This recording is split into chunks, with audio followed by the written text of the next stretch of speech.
how to set a linked device as primary on WhatsApp.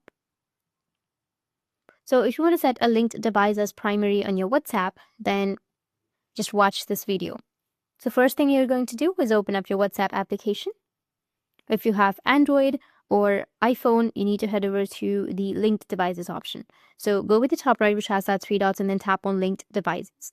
And then you will be able to see something like this. You'll have all of the devices linked with your WhatsApp right here. So as you can see that I only have one device right now. So if you're having WhatsApp on a phone, let's say an iPhone, you cannot create the same WhatsApp on any other iPhone, but you can create the same WhatsApp on different devices. So in my case, this device is a primary device. And if you want to set a linked device, then what you can do is just simply tap on link a device and then open another device and just scan the QR code. After scanning, the WhatsApp will be logged in on your other device. And the other device will be set as a linked device, and it will show you the device right here.